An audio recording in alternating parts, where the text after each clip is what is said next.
જિલ્લામાં ભારે વરસાદ બાદ તાપી નદીમાં પાણીની આવકમાં નોંધપાત્ર વધારો થયો। ઉપરવાસમાં ધોધમાર વરસાદના કારણે નદીનું જળસ્તર ભયજનક રીતે વધતા સુરત મહાનગરપાલિકાએ ચોમાસાની આ સિઝનમાં પહેલીવાર રાંદેર સિંગણપોર કોઝવે વ્યવહાર માટે સંપૂર્ણપણે બંધ કરી દીધો। કોઝવે ઉપરથી પાણી વહેતા સુરક્ષાના ભાગરૂપે આ નિર્ણય લેવાયો। હાલ કોઝવેની સપાટી 6.82 મીટરે પહોંચી છે, જે ભયજનક સપાટી છે।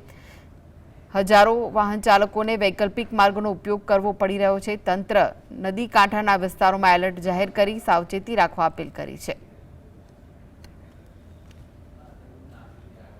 ઉપરવાસમાં વરસાદ થતા તાપી નદીના જળસ્તરમાં એકાએક વધારો જોવા મળી રહ્યો છે। ચોમાસામાં પહેલીવાર કોઝવે પાલિકા દ્વારા બંધ કરવામાં આવ્યો છે। શહેરને રાંદેર અને સિંગણપોરને જોડતો કોઝવે બંધ કરી દેવામાં આવ્યો છે। કોઝવેની ઉપરની પાણી વહેતા વાહન વ્યવહાર માટે જે છે તે બંધ કરી દેવામાં આવ્યો છે। કોઝવેની સપાટી 6.82 મીટર પહોંચી ગઈ છે।